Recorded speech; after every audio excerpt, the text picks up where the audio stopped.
Siapa namanya? Nurbaiti Ekasari. Nurbaiti Ekasari. Yang mengabdikan hidupnya untuk Prof Yono. Iya, jadi intinya saya bilang ada encouraging woman. Encouraging woman. Luar biasa.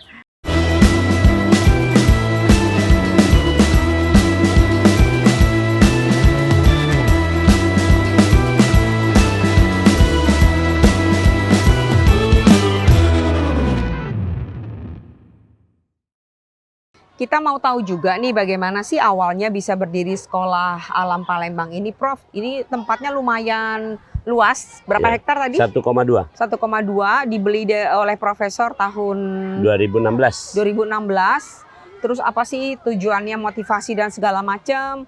Dan Anda sering sekali menuliskan di Instagram gitu ya tentang sekolah alam.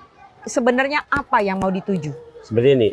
Yang pertama terjadi krisis ketika pendidikan tidak menyenangkan, tuh satu. Yang kedua, pendidikan tidak membentuk manusia yang memiliki karakter moral dan karakter kinerja. Jadi moralnya nggak terbentuk dengan baik, kinerjanya juga amburadul. Ya. Akhirnya mereka jadi line of worker. Jadi hanya menjadi buruh, jadi cuman ini dimanfaatkan orang lain, nggak mulia deh kira-kira seperti itu. Nah dari situ saya nggak ingin anak-anak saya di situ. Maka awalnya 2005. Waktu saya masih kesulitan, ini kan saya paradoks. Abu Rizal Bakri sama yang lain-lainnya, Mohtar Riyadi, kaya dulu baru dirikan yayasan. Kalau saya kere mendirikan yayasan. 2005-2006 saya dirikan yayasan untuk menaungi sekolah ini. Saya buka di depan kos-kosan. Saya ngekos waktu itu, ngontrak rumah karena baru pulang sekolah di Bukit Siguntang, daerah Bukit. Rumah kontrakan. Di depan tuh ada 100 meter, saya taruh gubuk aja, saung kayak seperti itu, satu. Kemudian muridnya adalah seluruh anak-anak saya. Anak saya waktu itu masih yang paling besar kelas 1 SD, yang paling kecil masih bayi, Afab masih bayi waktu itu. Itu muridnya. Dan gurunya saya, istri saya, dan kemudian ada guru memang saya rekrut untuk itu. Jadi lebih banyak guru ketimbang murid. Keponakan saya ikut juga situ untuk meramaikan. Itu bukan bentuk sekolah apa, orang melihat apa ini di sana. Pelan-pelan dengan berjalannya waktu, akhirnya alhamdulillah sampai sekarang ini sekolah formal dan sekolah yang sudah melahirkan generasi yang insya Allah tadi punya berkarakter moral dan punya kinerja. Iya, itu. Kadang kalau lagi melihat seperti ini gitu ya Profnya, dan juga kan ada tadi saya lihat itu ada tiang-tiang ya, nanti bisa diambil gambarnya. Kan itu berarti masih perlu biaya gitu ya untuk mendirikan, untuk membaguskan lah sekolah alam ini sedemikian rupa. Ada nggak rasa putus asa, desperate gitu? Ada. Jadi pada waktu ini tahun 2005, puncaknya tahun 2014. 2014 saya kan sebelum tahun 2016 kan nggak punya lahan ini. Itu nggak punya lahan, numpang kemana kesana kemari. Begitu yang punya lahan mau make, saya terusir, kami terusir. Akhirnya saya bilang sama istri saya, udahlah kita tutup aja sekolah ini. Anak kita pindahkan. Rupanya anak saya yang nomor 1 ngotot. Waktu itu anak tahun 2014 anak saya nomor 1 mau masuk SMA. Saya kirim ke SMA 6 segala macam, nggak mau mereka. Padahal saya kan salah satu pembina juga di SMA 6 sebagai pembina dari luar ya. Dia nggak mau kirim ke Jakarta kemana ke pesantren juga nggak mau. Apa pertanyaan dia? Kenapa ayah sama ibu nggak bikin? Dia bilang Abi sama Umi. Kenapa Abi sama Umi nggak bikin sekolah aja? Di sekolah SMA-nya untuk saya. Nanti muridnya cuma kamu, nggak apa-apa, nggak jadi masalah muridnya cuma saya. Akhirnya dibikinlah sekolah untuk dia tadinya. Akhirnya kawan ada yang ikut juga. Oh begitu. Jadi saya percaya dengan pada saat itu memang betul putus saja. Mau di mana kita naruh.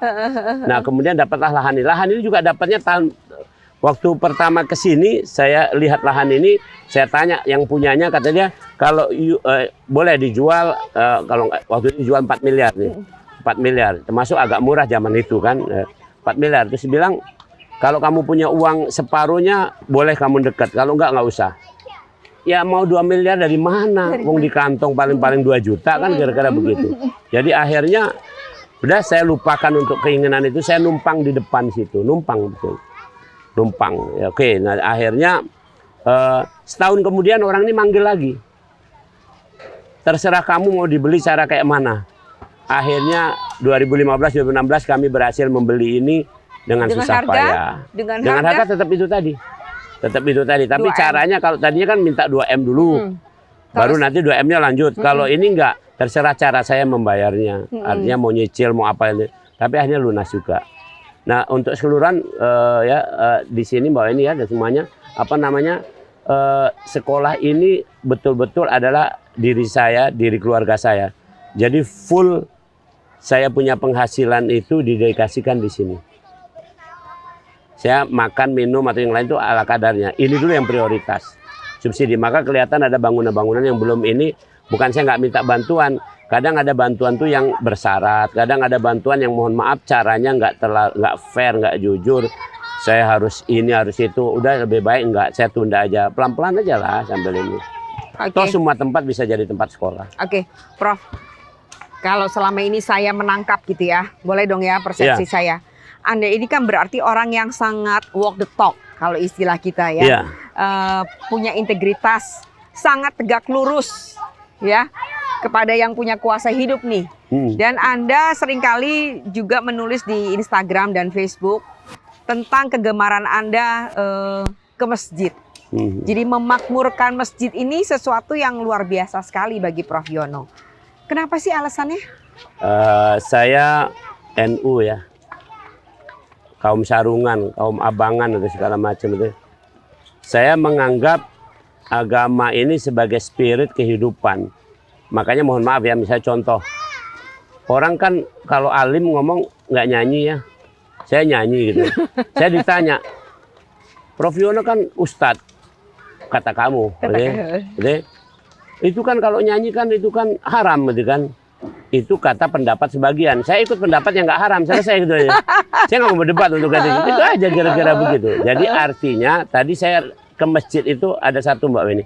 Karena saya punya kebutuhan. Saya ditanya kenapa saya rajin ke masjid. Jawaban saya ringkas. Kenapa? Masjid adalah tempat orang jahat. Masjid tempat orang jahat. Ini kesalahan pikiran kita. Orang yang sudah bagus ke sorga bukan ke masjid.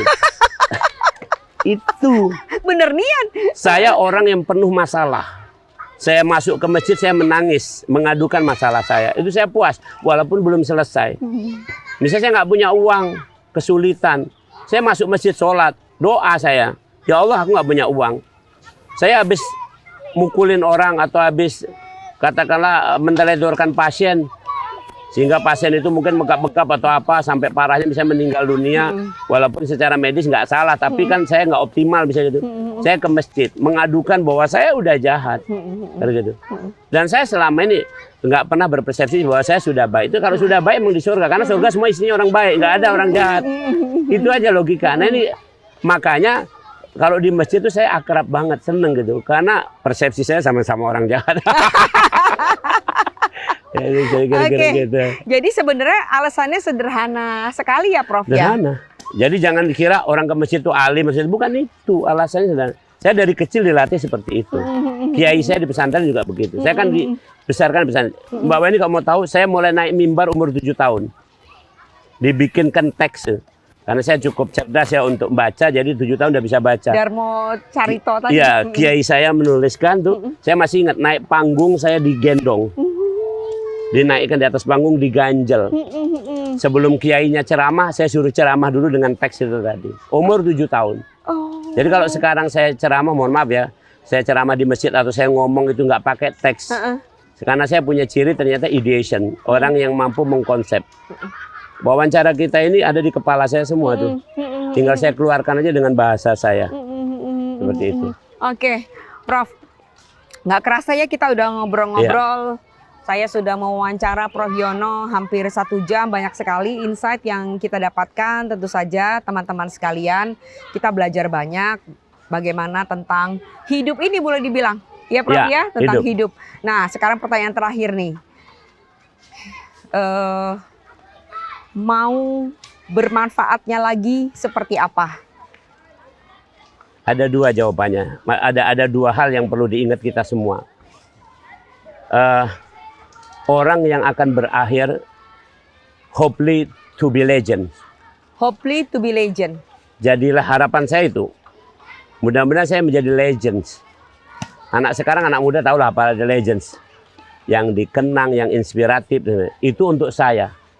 Harapan saya kedua adalah Hopefully setelah saya to be successor, untuk menjadi orang yang sukses. Kalau successor kan sebenarnya sukses ya. Tapi kalau dalam bahasa kita diartikan pengganti.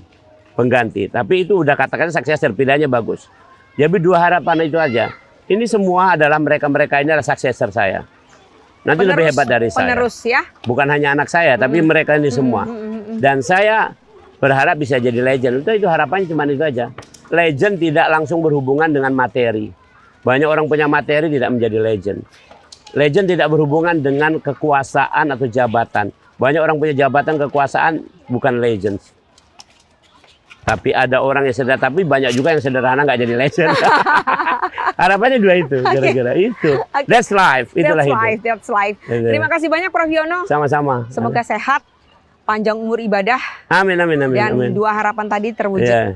Insya Allah. Sampai ketemu lagi Prof. Sama-sama. Assalamualaikum. Waalaikumsalam warahmatullahi wabarakatuh. Oke.